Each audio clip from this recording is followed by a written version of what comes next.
मैं पत्थर जोड़ने वाला मजदूर नहीं, मैं आस्था को आकार देने वाला स्थापत्यकार हूं। मैंने जगन्नाथ मंदिर बनाया है। यह मंदिर बना ईस्टर्न गांगा डायनेस्टी के शासनकाल में। मुझे आदेश मिला इस वंश के शक्तिशाली राजा अनंतवर्मन चोड़ागांगा देवा से। राजा का आदेश साफ था, ऐसा मंदिर बनाओ जो समय, समुद्र और सदियों को चुनौती दे सके। मैंने नीलाचल की पहाड़ी चुनी। समुद्र पास था, पर नींव सुरक्षित दूरी पर रखी। आस्था को लहरों से नहीं लड़ाना था। हमने खोंडालाइट पत्थर चुना। नमक, हवा और समय तीनों से लड़ने की ताकत रखने वाला। हमारे पास सीमेंट नहीं था, इसलिए हर पत्थर दूसरे पत्थर में फंसकर जुड़ा। आज इसे तुम इंटरलॉकिंग टेक्निक कहते हो। यह मंदिर बना कलिंग स्थापत्य शैली में।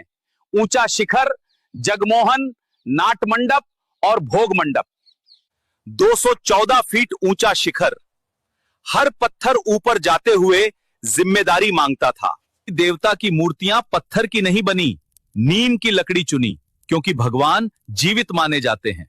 हर कुछ वर्षों में मूर्तियां बदली जाती हैं। इसे कहते हैं नव कलेवर, देवता का नया शरीर। मैंने ऐसा मंदिर बनाया जहां भगवान खुद जनता के बीच आते हैं, रथ यात्रा के रूप में। यह मंदिर सिर्फ ईस्टर्न गांगा डायनेस्टी का नहीं, यह भारत की आत्मा का प्रतीक है। मैंने मंदिर नहीं बनाया, मैंने विश्वास को पत्थर में उतारा। ये है 12th सेंचुरी में बना पुरी का जगन्नाथ मंदिर। ये सिर्फ एक मंदिर नहीं, बल्कि एंशिएंट इंडिया की सबसे एडवांस्ड इंजीनियरिंग का सबूत है। रिपोर्ट्स के बेस पर चलिए इसके पीछे की एंशिएंट टेक को डिकोड करते हैं, जो कि वाकई में बहुत गजब की है। बाकी सोर्स आपको कमेंट में मिल जाएगा। राजा अनंतवर्मन ने जब इसे बनवाया तो उन्होंने कलिंगा आर्किटेक्चर का यूज किया। 214 फीट ऊंचे इस टेम्पल को बनाने के लिए कोई सीमेंट या चूना यूज नहीं हुआ है।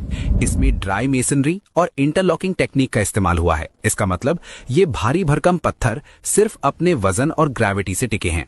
इन्हें आपस में जोड़ने के लिए लोहे के क्लैंप्स और पिघले हुए शीशे यानी कि लेड का यूज किया गया था, जो ठंडा होकर एक अनब्रेकेबल बॉन्ड बना देते हैं।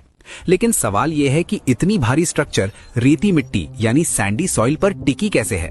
इसके पीछे है सैंड बॉक्स टेक्निक।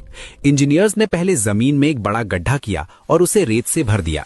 ये रेत एक सीस्मिक डैम्पनर का काम करती है। जब अर्थक्वेक आता है तो ये रेत वाइब्रेशंस को सोख लेती है, जिससे मेन बिल्डिंग तक झटका नहीं पहुंचता। साथ ही ये पानी की ड्रेनेज को इतना परफेक्ट रखती है कि इसकी नींव कभी धंसती नहीं। अब बात करते हैं उस बागी झंडे की जो हवा के ऑपोजिट उड़ता है। रिपोर्ट के मुताबिक ये फ्लूइड डायनेमिक्स का कमाल है। जब हवा टेम्पल के कर्व्ड रेखा द्यूला स्पायर से टकराती है तो वो बाउंड्री लेयर सेपरेशन क्रिएट करती है। इससे टेम्पल के पीछे एक वेक रीजन यानी लो प्रेशर एरिया बनता है। इस